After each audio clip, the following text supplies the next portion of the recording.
aborto y como un procedimiento que se le realizó a una muchachita menor de edad en una marcha pro vida. En fin, hay mucho de dónde cortar, mucha tela de dónde cortar, doctora. ¿Cómo está? Muy buenas tardes. Muy buenas tardes, Vicente. Pues aquí escuchándote y escuchando también al diputado Noroña, pues ya que se aplique también, hombre, que se ponga el tapaboca y no pasa nada, hombre, pero bueno.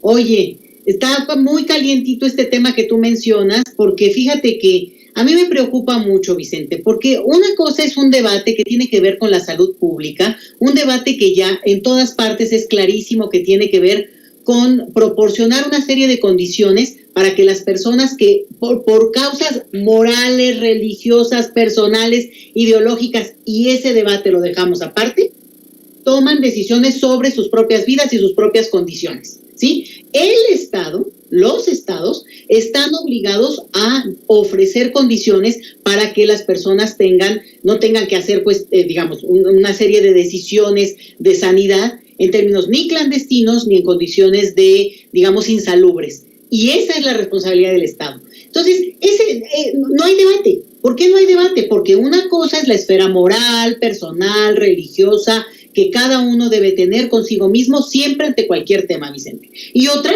es que haya condiciones de un Estado para proporcionar el apoyo, como te decía yo, hasta para cualquier cuestión que tenga que ver con sanidad. Bueno, lo que está pasando ahora es que los grupos de derecha, sobre todo la iglesia, Vicente, y esa es la parte que me preocupa, están introduciendo todo este debate como si estuviéramos en la época de los cristeros, ¿no? Esta cuestión donde están responsabilizando al Estado, que es un ente abstracto, no es nadie en concreto, sino es toda una maquinaria muy sofisticada, donde por un lado tú tienes a los jueces, tienes a los políticos, tienes también de alguna manera a la sociedad en general. Entonces, bueno, están tratando de ir en contra de esta decisión que abre la posibilidad de que en nuestro país no solamente se permita y que no se criminalice, sobre todo este es el detalle, la interrupción del embarazo, si una persona en un momento dado, y volvemos a este punto, en la esfera de su moral privada, religiosa, toma esa decisión, bueno, pues que no lo vaya a hacer poniendo en riesgo su vida. Y también te voy a decir por qué hay un punto muy, muy hipócrita en esto, Vicente, porque está muy sabido, muy estudiado desde hace mucho tiempo en todo el mundo, no solo en México, que esto es también un asunto de pobreza, porque las personas que tienen recursos pueden, y lo han hecho históricamente, cuando han decidido en la esfera de su intimidad personal, realizarse una interrupción de su embarazo, bueno, lo han hecho en condiciones correctas porque tienen recursos. ¿Y quiénes son más afectados? Pues las personas más pobres.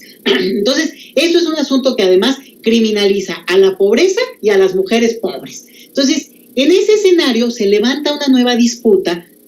Hay unas marchas muy importantes con todo el derecho de hacerlas, Vicente. Yo creo que eso es algo que todos estamos convencidos de que debe de hacerse, que la gente se manifieste, que la gente diga lo que opina, y se dieron unas marchas muy grandes a propósito de criticar estas decisiones de avanzar en la reglamentación de parte del Estado en torno a este tema.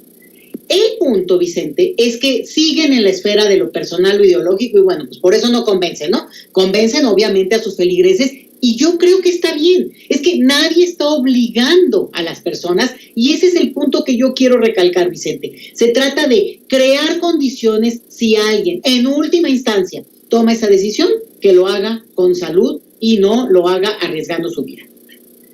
El punto acá, y eso es lo que me tiene bien enojada, Vicente, es que arriesgaron la vida de una joven de 15 años porque le practicaron un ultrasonido ahí en público, y es una joven que está a punto de parir, o sea, está en un embarazo muy, muy adelantado.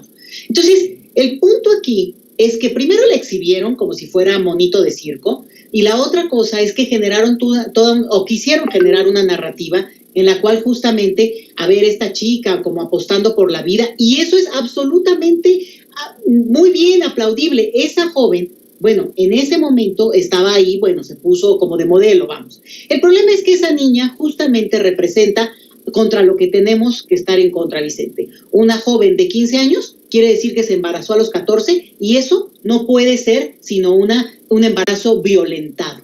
No estoy diciendo que haya sido una violación, desconozco su historia, pero claramente es violentado porque ninguna niña de 14 años se va a querer embarazar.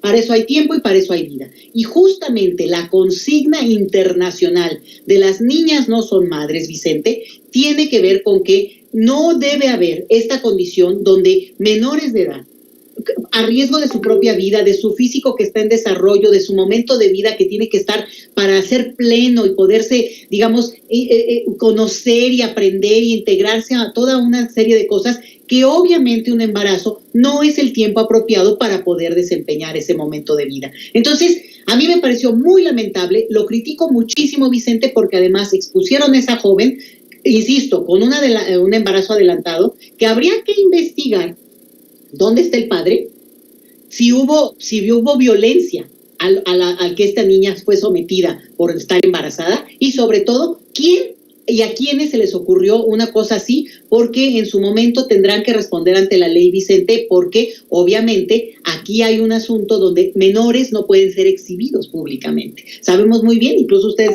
en los medios, Vicente, cuidan mucho esto de la imagen. Esta joven es una niña en términos legales para nuestro país. 15 años, y te digo, insisto, el detallito, si tiene 15 años es porque a los 14 se embarazó. Estamos frente a un tema de violencia de género totalmente comprobable y que yo creo que va a levantar mucha polémica, Vicente. Eso me tiene, pero no sabes cómo.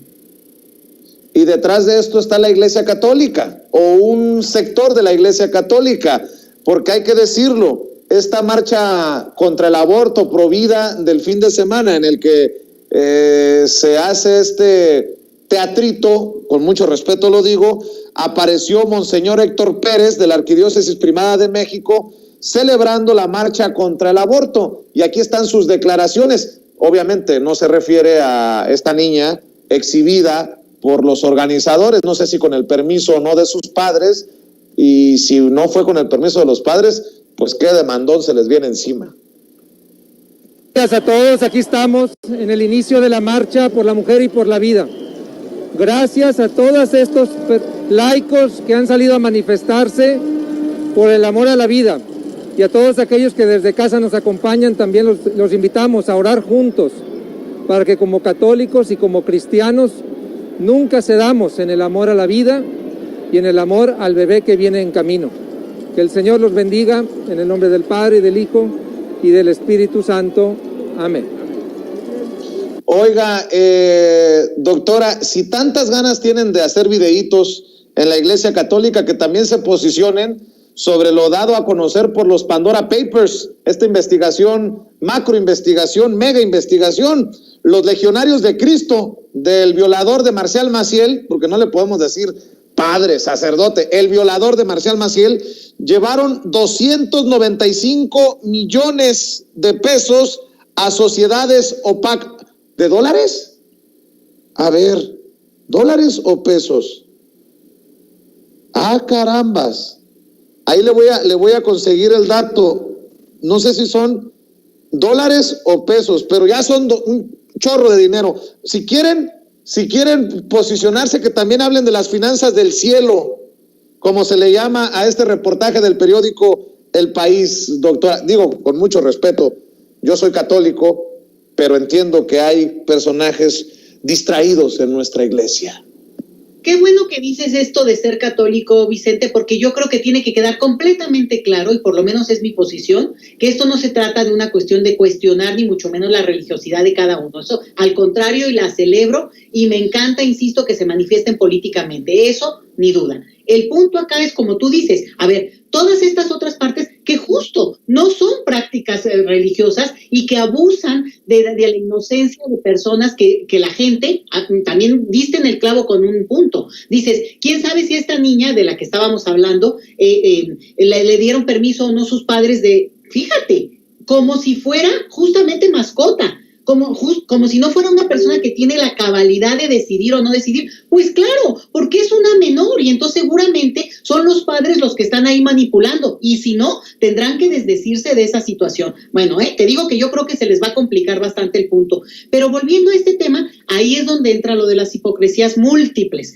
Por un lado, toda esta práctica de la pederastía que nos asusta tanto, que nos incomoda, nos indigna y que realmente ya tendría que ser un manotazo total a la práctica que se conoce cada día más en la iglesia, y eso es muy lamentable, Vicente. Hace apenas un par de días apareció un reportaje gigantesco de lo que se ha sabido en el caso francés. O sea, ahora, ¿no? De la iglesia francesa respecto a este asunto de pederastía. Y es gravísimo porque quienes delatan y quienes hablan finalmente son hombres, en este caso hombres, que fueron violentados siendo niños, siendo jovencitos, y ahora son señores que han cargado con eso toda la vida. Eso es absolutamente espantoso, a mí me parece espeluznante. Yo no entiendo esta lógica de hipocresía. Por un lado, hablando de defender la vida, y por supuesto, vamos a defender la vida de todos, pero también la vida implica esto, no cortar las esperanzas, las ilusiones de niños que fueron violentados de esa manera, Vicente. Y claro, cuando tú lo llevas a otro escenario como es el de las finanzas, casualmente son grupos multimillonarios que no solamente se bendicen de las limosnas, ¿no? De por ahí, y de esas ayudas que quién sabe cómo las reciben, sino que ocultan dicha riqueza. No la reparten, Vicente, no ayudan a esos pobres que se supone que representan, sino que van y la ocultan en paraísos fiscales. Vicente, ¿de qué estamos hablando? Ya tú deja ahorita el tema de la iglesia, de todos estos multimillonarios, porque quien tiene esos recursos para ir a cualquier paraíso fiscal, bueno, pues obviamente tiene muchísimo dinero, no es así nada más que juntó el aguinaldo, ¿verdad? Sino que juntó todo ese dinero del que, ese es yo creo lo que está por verse, si pagaron o no pagaron impuestos, que ese en todo caso ese sería el delito. Ocultarlo no sería el delito, pero a ver, estamos hablando de un rollo de ética, de moral, con todo este otro asunto de la marcha que hablamos del sábado, y por el otro lado, este tipo de organizaciones o este tipo de multiarchirrecontramillonarios que además se dicen muy cercanos a la iglesia, ocultan un dinero que ayudaría a Vicente para que la gente tenga una salud, digamos, digna, para que pudiera comer, para que tuviera una serie de beneficios básicos que cualquier católico diría que es un principio casi bíblico, Vicente. Entonces, aquí en el punto, y yo diría con esto para concluir, Vicente, porque sé que tienes una entrevista muy importante, para concluir un tema que es, basta de hipocresías, por favor. Si no es ilegal ocultar recursos fiscales, ¿no? O recursos, digamos, de una riqueza que tendría además que explicarse, bueno, vaya que son inmorales, son antiéticos, pero si hay nombres ahí que tendrían, y desde hace mucho, Vicente, a mí hasta me hacen enojar, porque muchos nombres de políticos como el hijo de Arturo Montiel, perdón, pero eso se sabe ahora sí que ahí no solamente es la edad, Vicente, es también ganas de investigarle, porque ese tipo de casos se conocen desde hace mucho y solo que ahora brincan. Entonces, yo creo que estamos frente a un tema que, sobre todo, más que si volvemos a lo que sí es ilegal o no legal, se permite o no, es absolutamente antiético, antimoral, y por tanto son los que menos tendrían que estar abriendo la boca para hablar de moral y de ética en el tema que sea, porque justamente eso es lo que les autorizaría moralmente para poder opinar de otros asuntos, y otra vez reiterando el respeto absoluto que tengo, y además lo celebro y acompaño todo lo que tenga que ver con los cultos religiosos, Vicente, sin ningún problema. Justamente donde está la crítica es en el abuso de esas imágenes de gente como muy digna, ¿no? Los multiarchirrecontrarricos, como si tuvieran un halo de no sé, de grandeza, o que no hicieran ninguna cosa mala vida, y vemos este tipo de experiencias como el ocultar recursos, te digo, y ahí vamos a ver sobre todo la evasión fiscal, Vicente.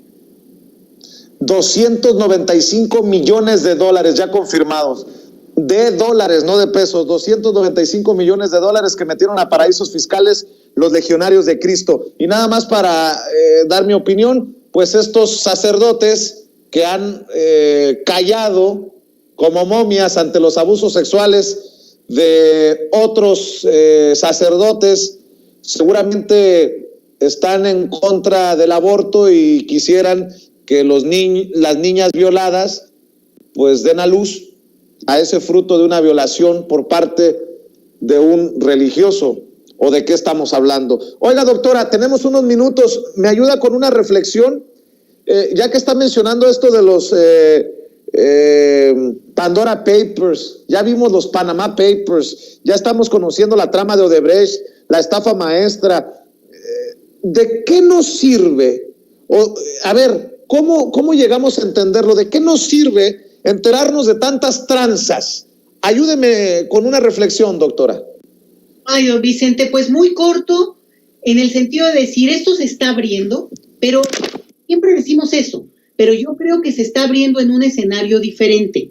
Y esa sería mi única esperanza, de que también hubiera un seguimiento y una solución, digamos, a esto que otras veces ha aparecido, que a nadie ni siquiera nos sorprendió muchísimo, la verdad, ¿no? Sino, a ver, ya tenemos evidencia. Es más, con los mismos nombres, Vicente. Cuando empiezas a ver, ¿no? Que si Odebrecht, que si Panamá, si ahora Pandora, bueno, son los mismos nombres. A ver, yo creo que la diferencia es de este lado. En el caso mexicano hay un gobierno diferente, un escenario diferente, y no hay que dejar de mencionarlo, Vicente. Un impacto brutal por la pandemia que ha afectado al mundo entero, pero sobre todo zonas como América Latina, empobrecida por este asunto, donde esto se vuelve casi tan criminal como lo que estábamos diciendo de actitudes criminales de cierto tipo. Entonces, creo que es muy lamentable, pero sí, la única esperanza sería que hoy hay una diferencia en cómo se podría ver una respuesta diferente, Vicente. Oiga, doctora, pues siempre es un deleite escuchar sus reflexiones, sus opiniones. Aquí en Sin Censura le pido a las personas que nos están viendo y escuchando que se sumen a sus seguidores en Twitter, en @LetiChelius, ahí en Twitter, para que continúe precisamente el diálogo, la conversación. Yo por lo pronto le mando un abrazo y muchas gracias por siempre estar al pendiente de este espacio libre como el viento, doctora. Siempre pendiente, Vicente. Las niñas no son madres, Vicente. Hay tiempo para todo.